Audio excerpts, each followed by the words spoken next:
It is a wonderful honor and a pleasure to welcome to LTSP Dr. Richard Osmer. Dr. Osmer is the Thomas W. Sinnott Professor of Christian Education and the Chair of the Department at Princeton Theological Seminary, which is widely recognized as the premier Department of Christian Education in the country, I think, by everybody. He's a major leader in Christian education in this country and beyond. An ordained Presbyterian minister, Dr. Osmer holds an MDiv from Yale University and a PhD from Emory University. He chairs the committee to write new catechisms for the Presbyterian Church USA. And he's a colleague I met years ago, right? Probably we were working out about 22 years ago on a consultative group that met semi-annually at Union Seminary in Richmond, Virginia. It was a great time. We had a good group there who met for 4 years, and it was a joy to meet Rick there and to have known him since. I admire so much Dr. Osmer's attention to theological and biblical foundations of Christian education, his highlighting of the importance of teaching theology, his insights into practical theology, his expertise at all age levels, his breadth of understanding of ecumenical issues, and his recurrent focus on the church as a locus for teaching. His books have been required reading in my courses for many years, as many of you know. Many of you cut your educational teeth on his book, A Teachable Spirit, Recovering the Teaching Office of the Church. And I know that you have been reading his books ever since. Some of you right now are reading The Teaching Ministry of Congregations. Please join me in welcoming Dr. Osmer to our podium.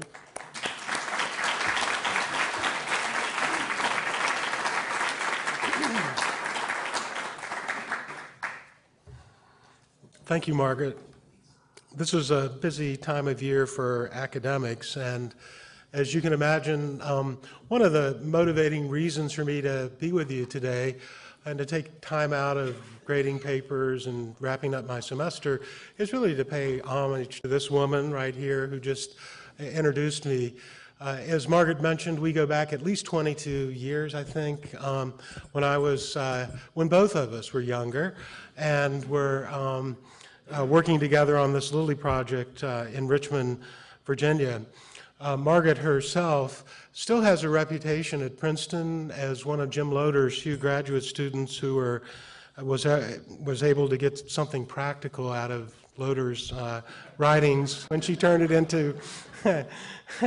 So, I mean, she's maintained that all these years.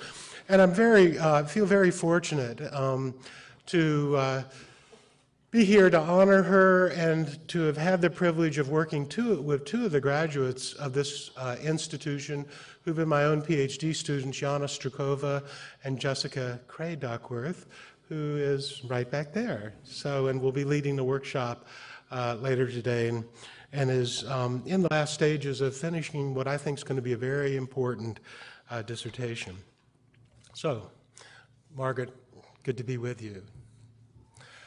A couple weeks ago, when Easter was being celebrated, I heard a story of three little boys who were trying to explain to each other what Easter was all about. And the first boy said, well, Easter, you know, that's when everybody dyes the eggs and you hide them and then you scurry around and try to find them, and when you find them, you get rewarded with chocolate. And the second boy said, well, no, that's not what Easter's about. Easter's when everybody gets dressed up and they put on big hats and they walk down the street. And the third boy said, that's not what Easter. You guys have got it all wrong. Easter's, you know, it's about Jesus, and he's dead, and he's buried in his grave, and on the third day he comes back out and he sees his shadow and goes back in.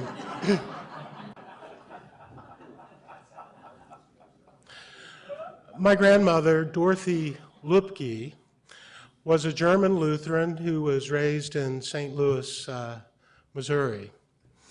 And I can remember her telling me stories of what it was like to grow up in what was basically a Lutheran German enclave, somewhere, I think, in East St. Louis. Her father was a baker and had his own little bakery shop. And she said that all her friends when she grew up were Lutherans, and they all walked to school together, and they all went to the same congregation together. And every day after school, sort of as a little pack, they would come back home. They would walk back to their neighborhood, and they would stop in her father's shop. And she said, you know, you just walk in the door and you'd kind of get the aroma of the fresh baked goods.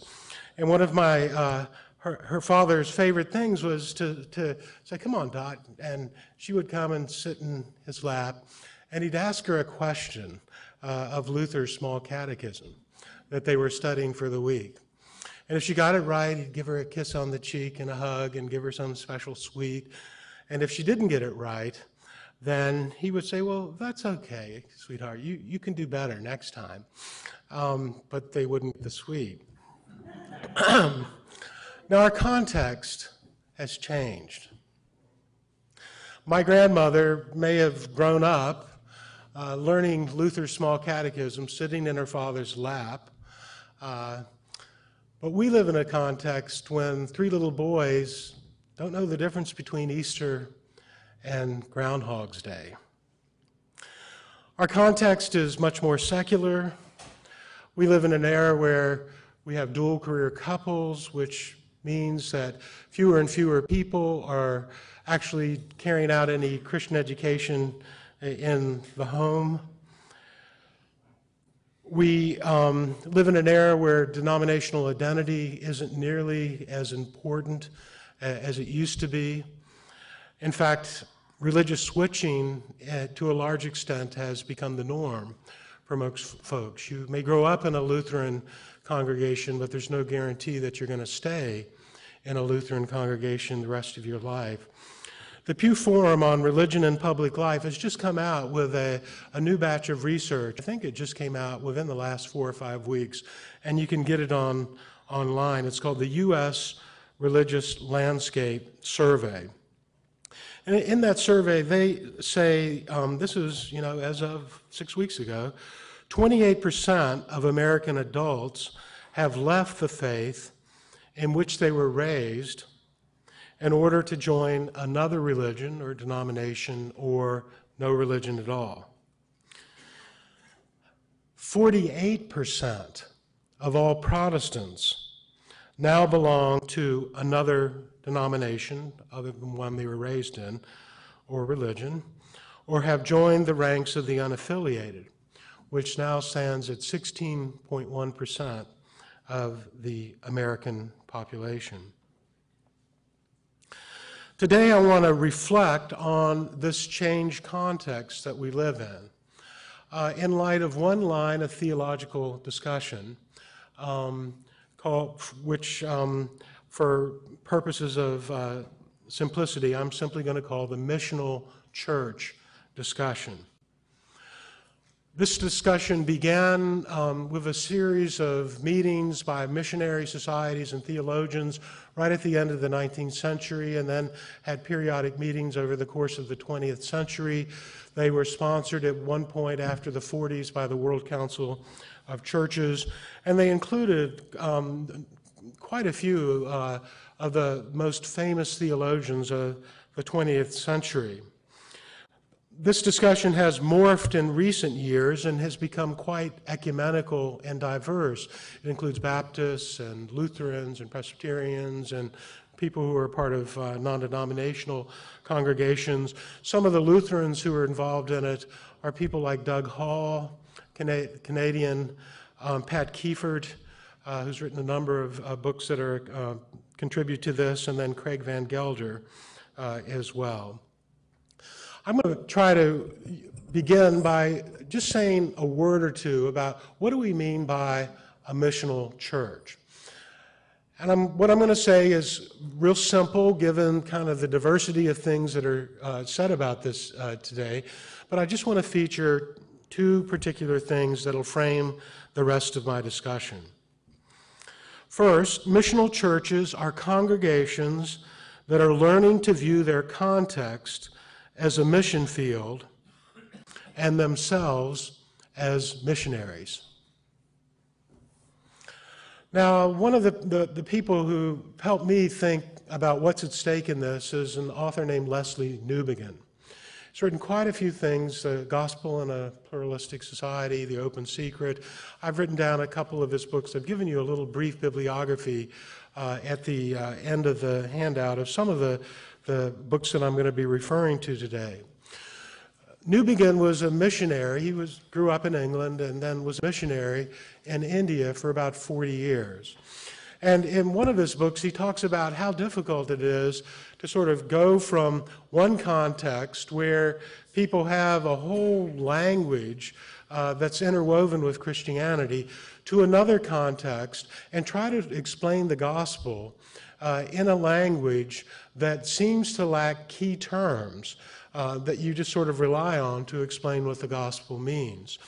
And he wrote in one of his books, Indian wisdom has generally, and he's speaking here of the difficulty of describing the Christian concept of hope. He said, Indian wisdom has generally advised man that it's better to be content with what he has and not to follow the vain delusions of hope, which in the end are bound to disappoint him. If there is a hope, according to this tradition, it's rather to be found in escape from this world, from the grip of our karma, and the endless cycle of rebirth. And he went on to talk about instances of sort of going into different villages, traveling around and trying to introduce folks in another language to the meaning of the gospel, and what a struggle that was. But then later, just a few pages in the same book, he begins to talk about what a shock it was when he returned to England after 40 years. He was struck by the extent to which England had now become a post-Christian society. He came to believe that, in fact, England was a more difficult mission field than India. It wasn't that people were encountering the gospel for the first time and hearing it with a kind of freshness and new ears, but rather in England, most people had kind of heard about Christianity. They'd grown up in Christianity. They knew about it. And in many ways, they'd already made up their minds about its relevance or its irrelevance to their lives. So I think the first challenge that any of us face, if we're leaders of congregations and we're trying to think about our congregations as missional churches, is to own up to the task of seeing ourselves in a North American context as living in a mission field, and that we ourselves are missionaries in that field in a very difficult context. The second thing I want to point to frame my discussion is that missional congregations or churches are churches which are discovering their own mission within the mission of God. Now, a number of years ago, my wife and I and 3 other couples from our seminary banded together our resources, and we rented a sailboat at St. Martin's. Okay? Now, I'd like to say this was an every year occurrence, and I'd even risk having you think I was an elitist who had lots of money. But the fact of the matter is, one of the people in our group was a master sailor. And so he took us out on a boat on the Baltimore harbor and trained the rest of us enough. So we didn't have to hire a captain and crew, which made it affordable enough for us to rent a boat for a week in St. Martin's. The week before we left to go on our sailing trip, a hurricane struck St. Martin's. Now, it wasn't a Category 4 or a Category 5, but it was still a hurricane. No one was killed. But I remember as we were moving from the airport down to the dock where our boat was landed, just how apparent the work of the hurricane that had just come through was. You saw palm trees flattened all over the place. You saw a little house that its foundation was over on this side of the road, and it now was over here about 500 yards in the middle of a pond. And even the little side road that drove down to the dock from the main thing was washed out. And so we had to lug back and forth all our baggage for the trip down this big hill to where the dock where our boat was landed. During that week, the weather was beautiful. And we were sleeping and cooking on the boat, but we had to go periodically shore to restock with water and supplies and things like that. And we found that the maps that we had been given when we got our boat were no longer that helpful. Okay? They weren't helpful because many of the docks where they told us to go ashore had been destroyed in the hurricane. Moreover, on the map, they would tell you where the great coral reefs were and the best place to go to dive for shells. Well, when we went to all those places, the water was now stirred up with so much muddy water that you couldn't see and do any diving to find what was there. So we had to navigate around the island on our own devices, finding places to land and places to dive. Now, as I think about where the church is today, this experience of sailing right after a hurricane has become a metaphor for me of what it means for a congregation to find its mission within God's mission. Our landscape has changed, and the old maps aren't always as helpful as they've been in the past. Many ways we've got to find our way to the shore ourselves and find our way to clear water. Moreover, I think this is a wonderful metaphor to think about how a church is caught up in forces beyond itself. You see, a sailboat really can't sail under its own power. It's completely dependent upon the wind and the currents of the water to allow it to move. The crew doesn't have any control over the wind and the currents. Rather, what the crew can do is it can trim the sails and it can adjust the tiller to put the boat in a position to catch the wind. And then it has to be willing to go where the wind takes it. This is how I think of a church that allows it to get caught up in God's mission. It's not a matter of what we do necessarily or our programs, as important as they are. It's not a matter of reading a book and then figuring out how to apply that in a particular congregational setting, but rather it's about the deeper and harder task of readying a congregation to open itself to the winds of the Holy Spirit and to follow that where it takes it in its own local setting. Let me give you a second image to think about congregations finding their mission within God's mission. As you can probably tell, I'm a little bit hoarse, and that's because I'm just back from a conference that I went to in Würzburg, Germany, about 3 weeks ago. And on my way flying back, you know how it is when you go to these 4 or 5 day conferences. You never really can get used to the sleep patterns. I mean, they're 6 hours ahead of us, so I was really tired. I'd been waking up, you know, at all kinds of odd hours. And I was surrounded by people on every side who were coughing nonstop, okay? And there's no escape. I mean, what do you do? So anyway, I came back and I got a little cold or flu, congestive flu, whatever it was, to do it, so pardon me for that. But one of the great things that I did when I was in Würzburg is I went to the little museum. It's a jewel of a museum that they have downtown called the Museum of Religion and Art. And it's sponsored, this is a very Catholic area, and it's actually sponsored by the Roman Catholic Church. We were staying in a refurbished monastery that was incredibly beautiful.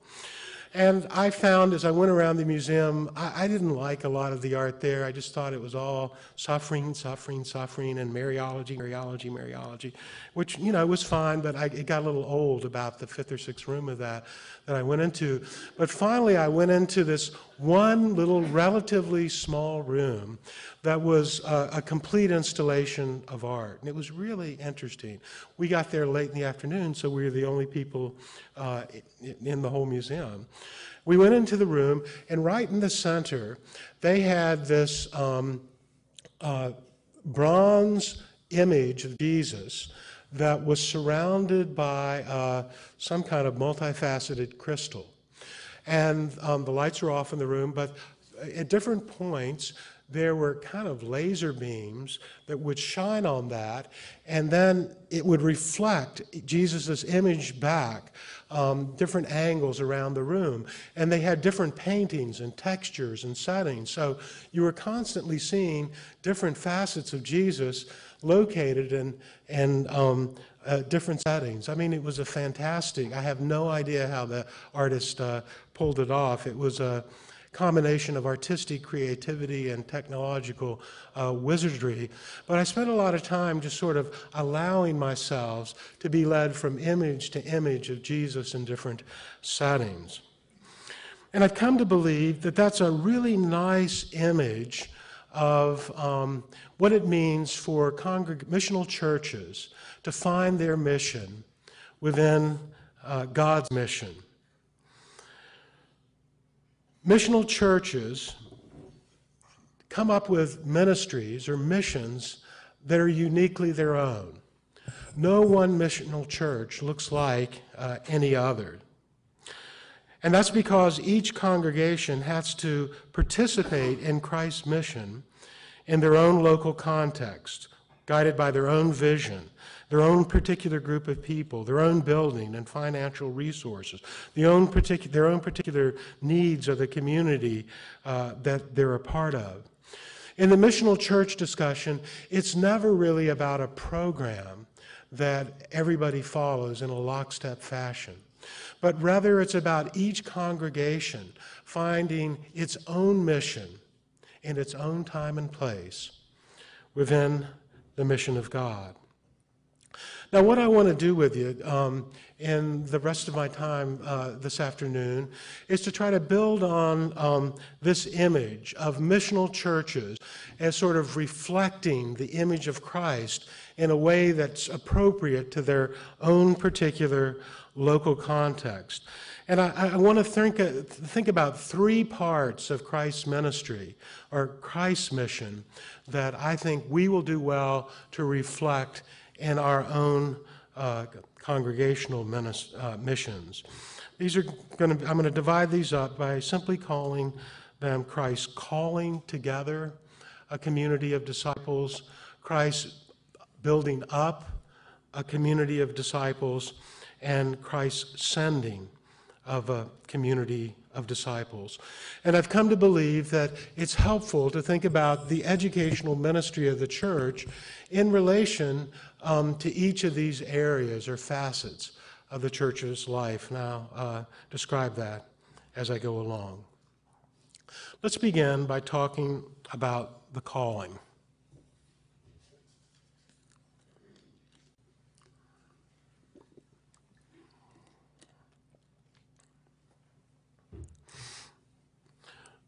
One important part of Christ's mission was his calling together a community of disciples. Near the beginning of Matthew, we read this story. As he walked by the Sea of Galilee, he saw two brothers, Simon, who's called Peter, and Andrew, his brother, casting a net into the sea, for they were fishermen. And he said to them, "Follow me, and I will make you fish for people." Immediately they left their nets and followed him.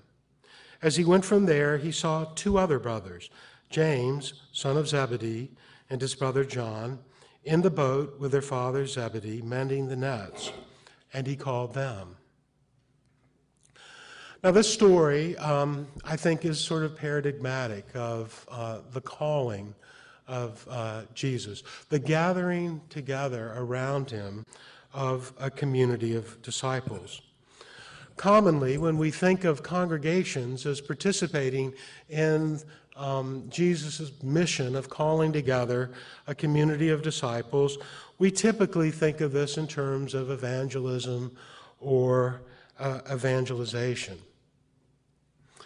Not long ago, I was reading a book on cross-cultural psychology for one of my courses.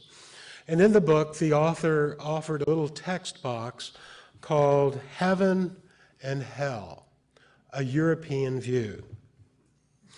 According to Europeans, this author claimed, heaven is where the police are British, the chefs are French, the mechanics German, the lovers Italian, and it's all organized by the Swiss. Hell is where the police are German, the chefs British, the mechanics French, the lovers Swiss, and it's all organized by the Italians. Now, the chapter was on cultural stereotypes.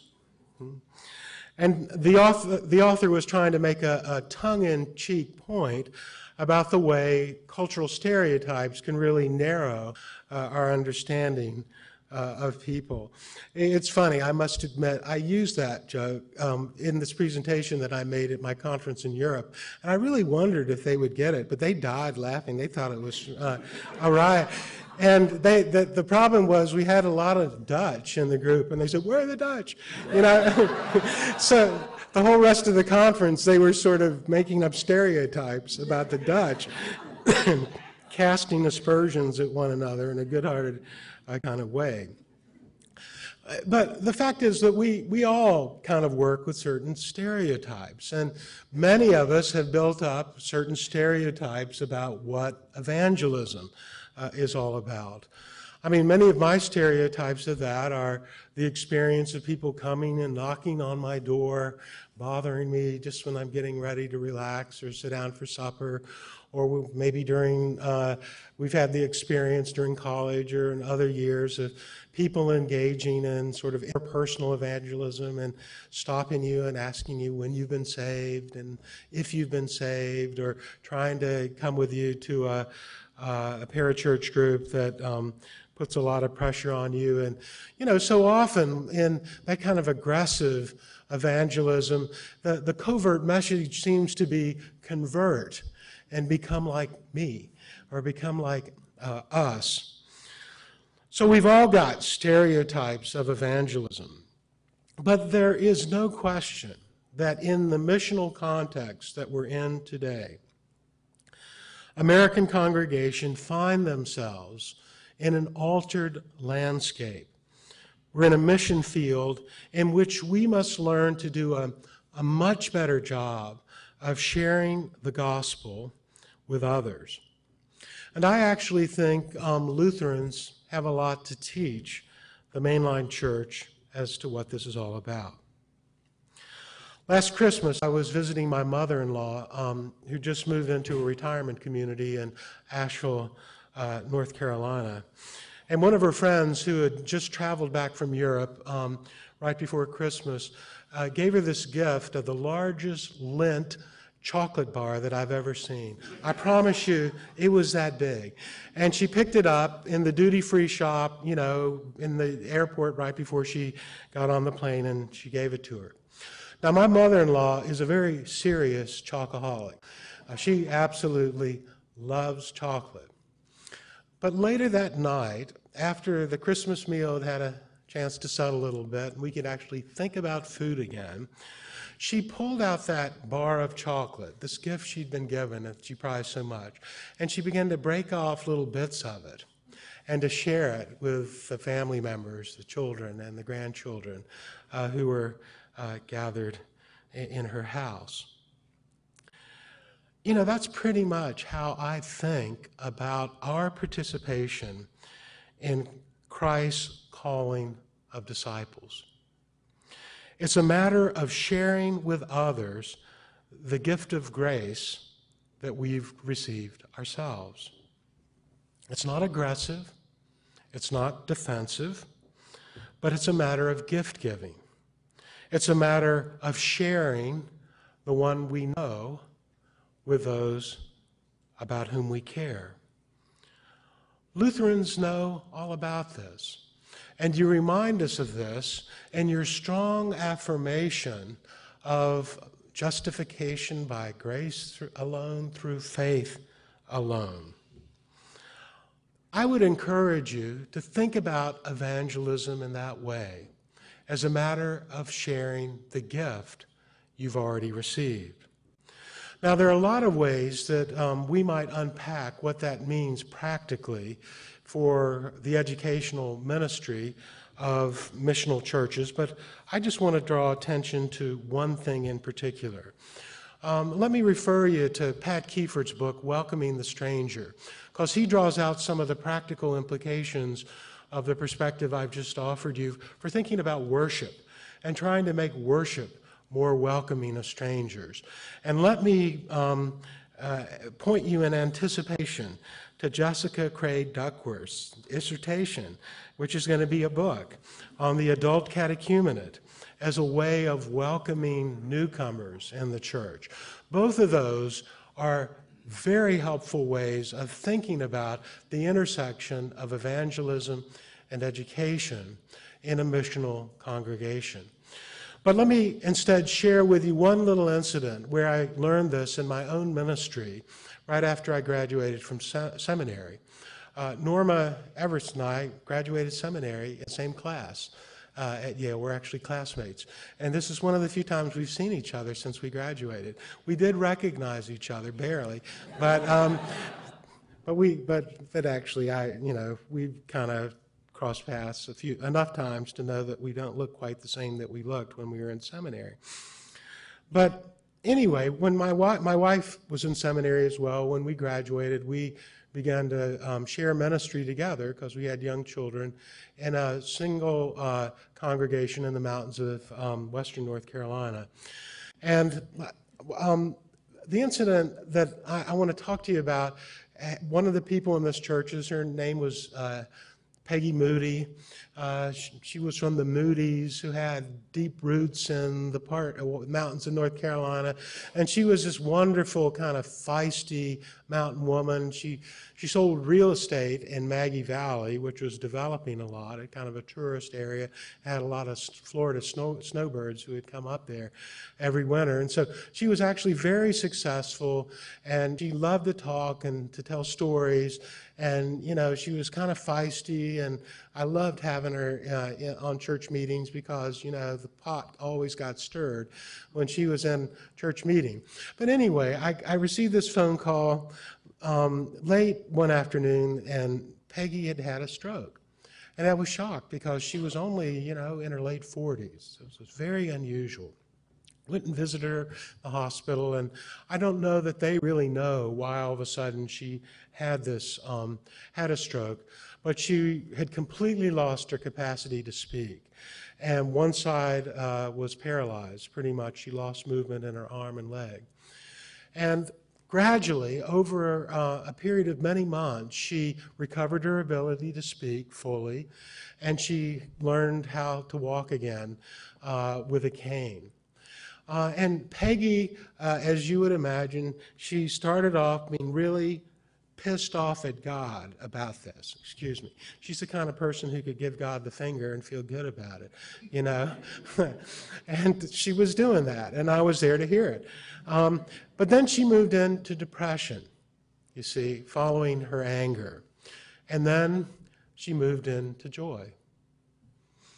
One of the most surprising things about her journey through this was the fact that her stroke brought about a profound sense of spiritual renewal in her life. That suddenly she began to see her life with new eyes. She was working so hard and trying to make so much money, and she was just so full of herself that she never stopped to appreciate life and to receive it as a gift from God.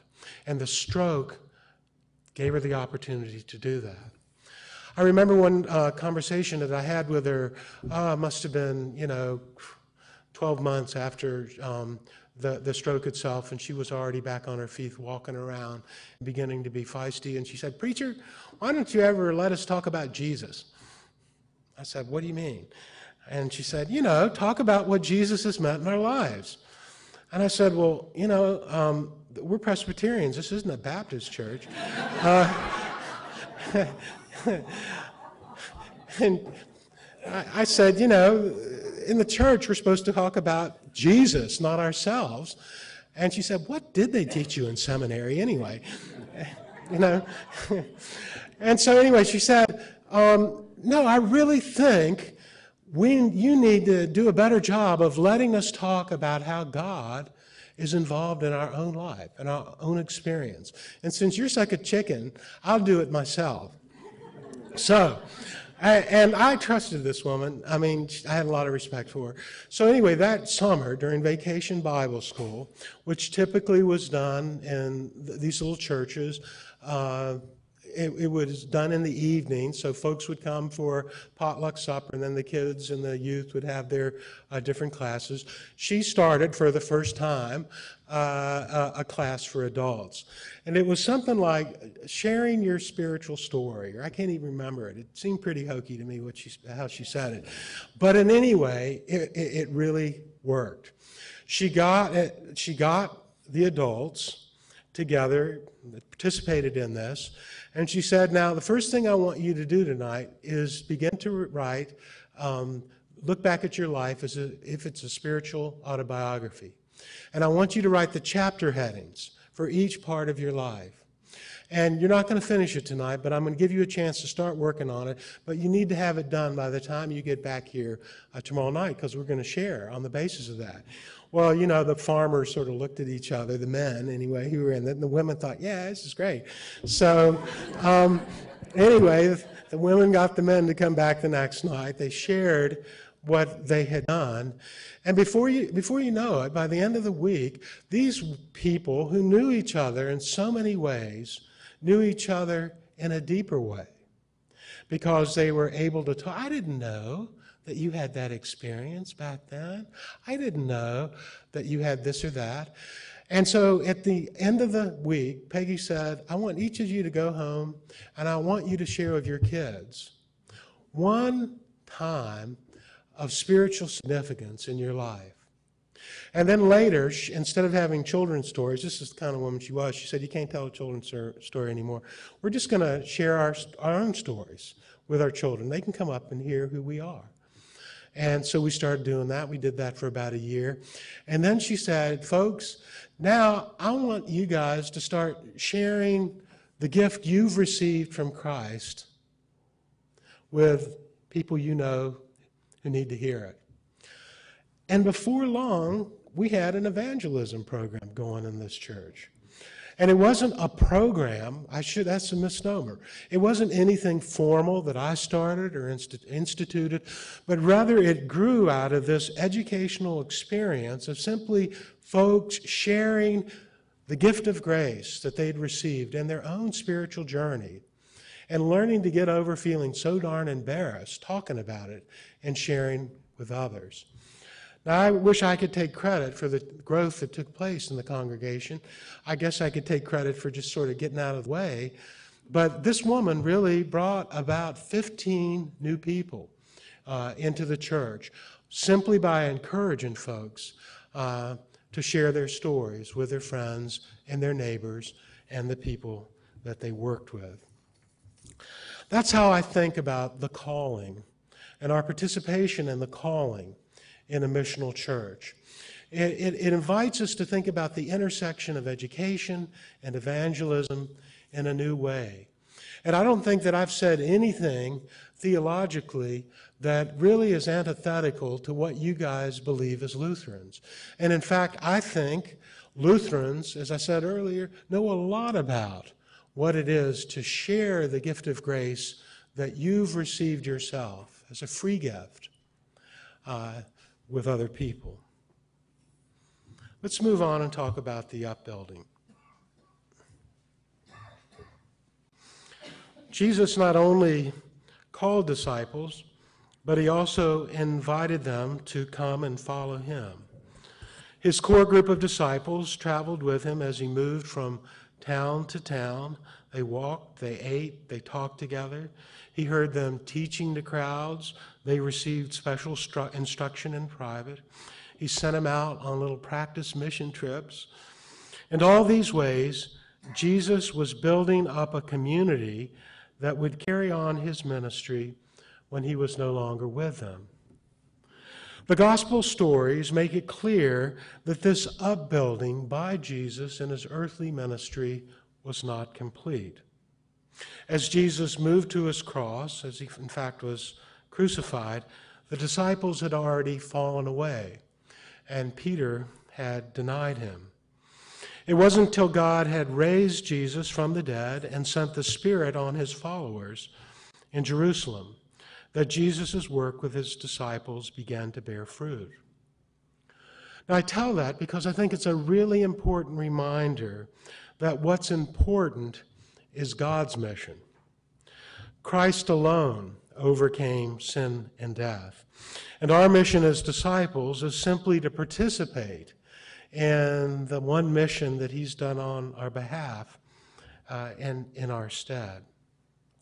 The Apostle Paul describes it like this: "For no one can lay any foundation other than the one that has been laid. That foundation is Jesus Christ." Around that same area, Paul talks about how leaders like himself and Apollos may build on this foundation, but it's God alone who lays the foundation. And in a neighboring verse, he puts it, he says, it's God alone who gives the growth. Now, the upbuilding of the community of disciples is a second dimension, or second important activity in a missional church. Far more than we've done in the past, I think today we've got to think in terms of both education and formation in the upbuilding of the community of faith. There are several reasons for this. I've got them on the outline. Number one, people are not participating in traditional forms of Christian education as they did in the past. Among all Protestants, 23% participate in Sunday school during a given week and 21% in a small group. I hate to tell you that's terrible as it is, it's pitiful, but that includes Baptists. When we talk about mainline Protestants, only 15% attend Sunday school and 15% a small group during a given week. Reason two, there's evidence that congregations are not very successful in helping children and youth learn the faith.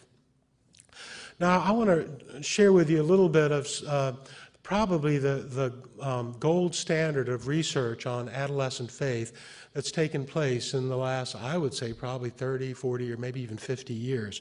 It's written up in a book called Soul Searching by a sociologist. He was at University of North Carolina. He now is at Notre Dame, named Christian Smith.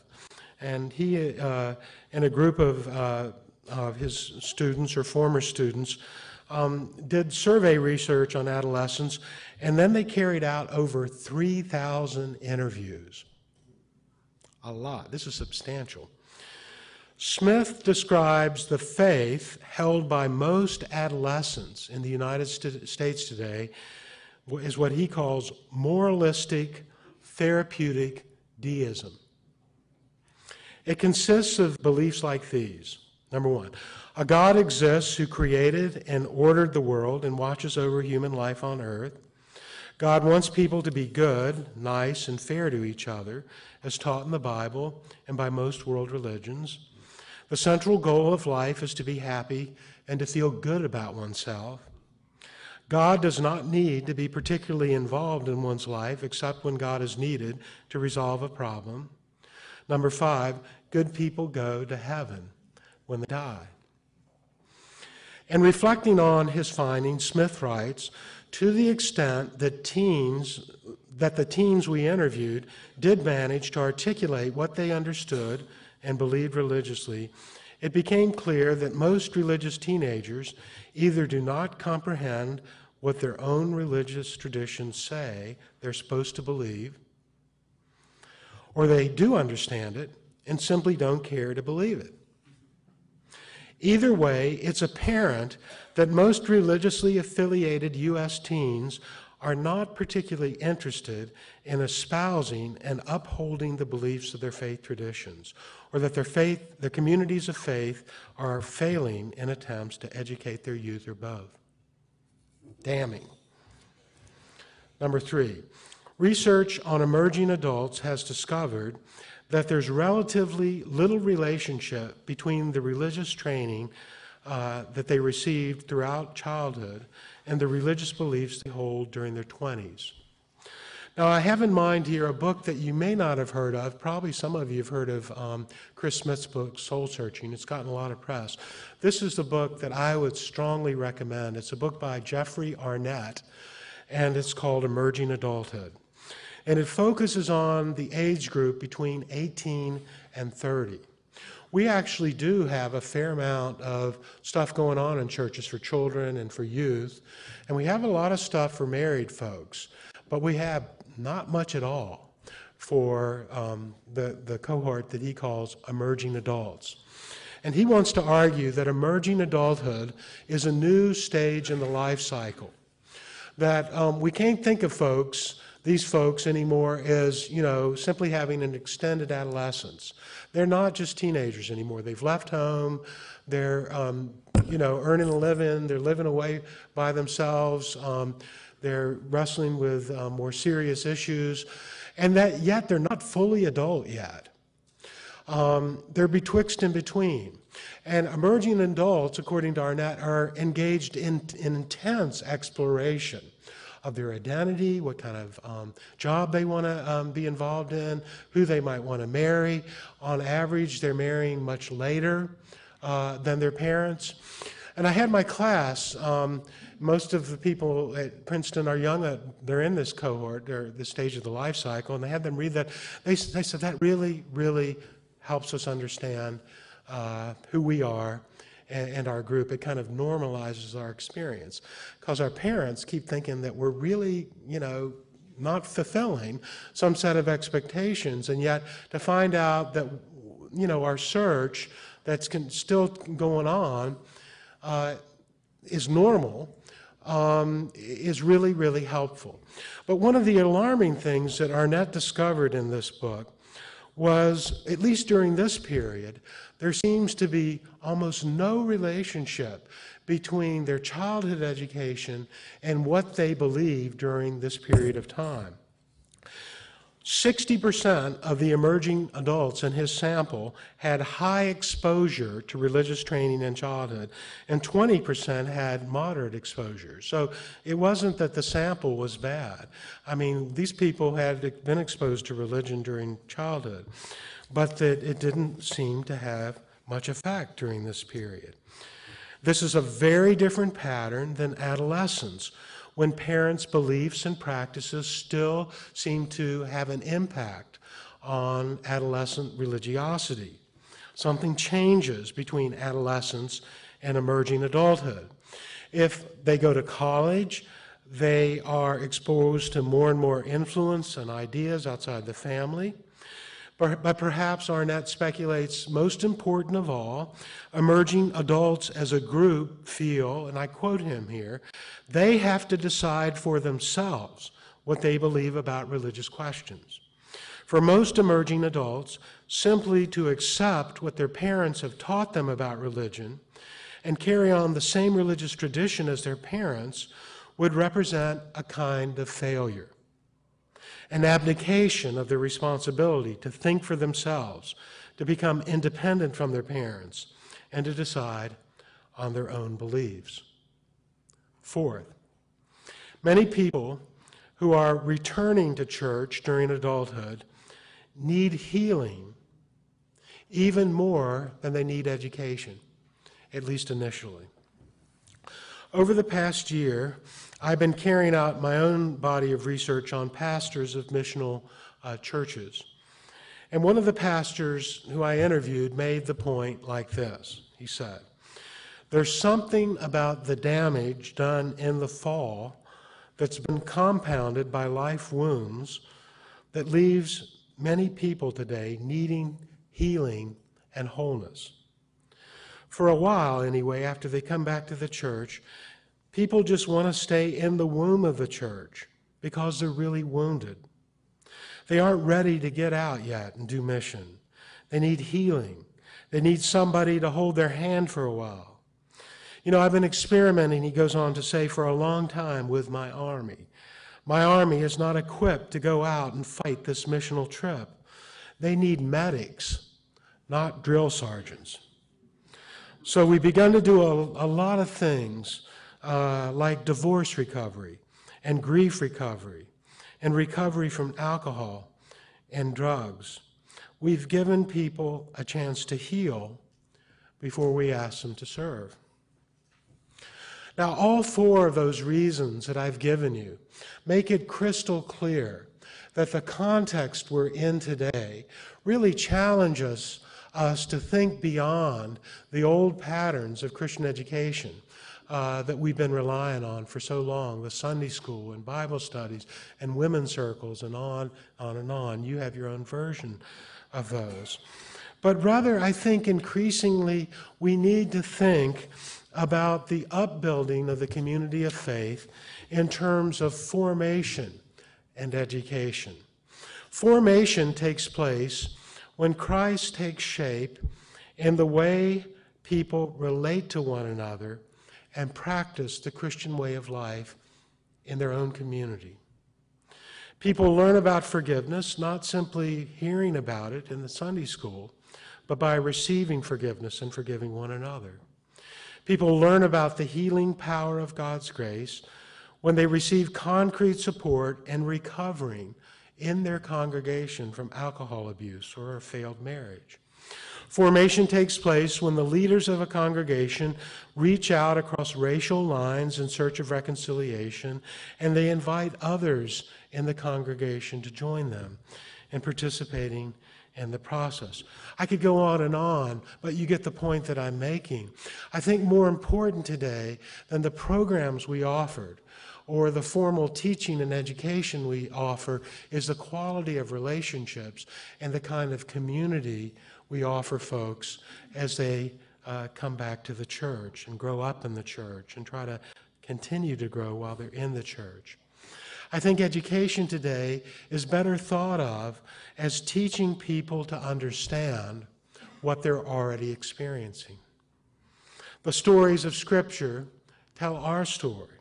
It's why we do things the way we do here. It means that educational today must be formational and not simply informational.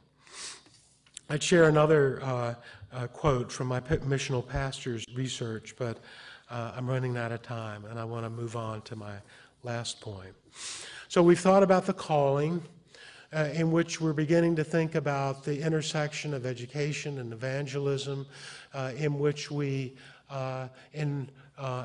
share with others the gift of grace that we've received ourselves. And we're thinking now about the upbuilding of the community of disciples as a process of formation and education. And I want to end by talking a little bit about the sending of the community of faith. Perhaps the paradigmatic text of the sending of the community of disciples is found in John 20:19 through 22. When it was evening on that day, the first day of the week, and the doors of the house where the disciples had met were locked for fear of the Jews, Jesus came and stood among them and said, "Peace be with you." After he had said this, he showed him his hands and his side. Then the disciples rejoiced when they saw the Lord. Jesus said to them again, "Peace be with you. As the Father has sent me, so I send you." When he said this, he breathed on them and said to them, "Receive the Holy Spirit. As the Father has sent me, so I send you." These are the words of the crucified and risen Lord to the community of disciples. He speaks peace into their midst. No doubt he's trying to calm their nerves and to reassure them. They're huddled together behind closed doors because they're afraid of the authorities who might come and do to them what had already been done to Jesus. But in speaking peace into their midst, he's also speaking shalom into their midst, God's promised future for creation. And he's inviting them to take up and participate in the actualization of that peace in their lives as a community of disciples.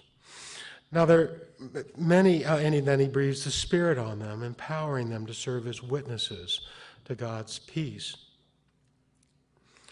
How do you get a congregation to think about mission not as a program done by a few, but as service and outreach undertaken by all?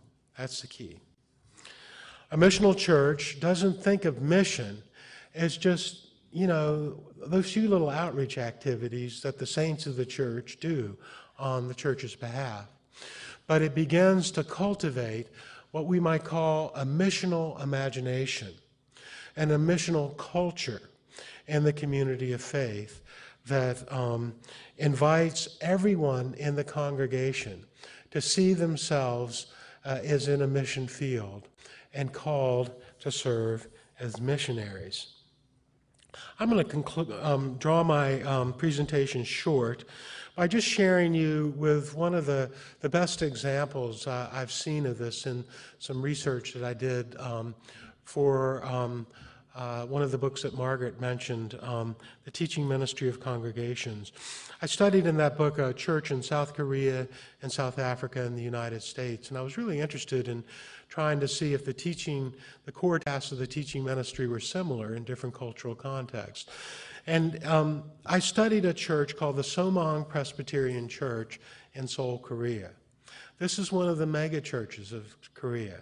It started with 11 members, and within 20 years it had 40,000 members. Now think of that. That's as large as the University of Michigan. I've never seen a congregation as big as it was that had such a strong sense of missional identity and culture. How did they do it? What made a difference? Well, one of the things, they did a lot of things, but the idea was that they had this, one of the things they did is they had this, they had certain practices that tried to make the point that everyone is a leader and everyone is a missionary. With the leaders, they undertook the practice they called the recycling of leaders. If you were a leader on the board of the church and you had a special kind of status, kind of a key opinion setter, a key player in the congregation, they strongly encouraged you after you served your allotted period of time, and they always had term limits, to take on one of the more humble jobs in the church. So when I went around and did participant observation of the congregation, I found, people who were the chairs of boards of major national corporations who were members of the congregation who were working in the nursery and who were also working in the kitchen as servers. And they call this, they had some strange name for it, but the image of decordiating or something like that of the nobility of the church. And they wanted, I'm sorry, I can't remember it exactly, but the point was that they want to strip off the bark. That's what the image was. When you become a leader, they felt, too often you begin to like the social status that goes away. So we have to strip that off. So you remember again that leaders are those who serve. The second thing they did that was just so powerful is that they had the whole church organized into these little cell groups, small groups. And every group had to have a mission. You could not just get together and have prayer and Bible study for yourself, but you had to be concretely engaged in some sort of service on the community, on the church's behalf, out in the community. And they had a tendency to bring people who shared a similar profession so they could address issues that drew on their common expertise. So they had a whole series of cell groups of architects who were out there engaging in building programs in the slums, basically, of Korea, where they had the know-how, the resources, they knew what needed to be done, they drew on other people in the church for the labor, and they basically were, doing the equivalent of 500 Habitat for Humanity houses every year in this congregation. They're one of the churches that during the famine in North Korea were sending grain to the north in spite of the objections of the American government, and on and on and on. The whole point was that in the sending of the community, it's not about a missional program. It's about a missional imagination and culture, that everyone in the church gets caught up in the idea and the vision of participating and serving Christ in Jesus' name. Now, what I've tried to do today, and I'm just going to sort of stop abruptly, is describe for you a missional church in which we think about education in new and different ways. Thinking about education as intersecting evangelism, formation, and outreach.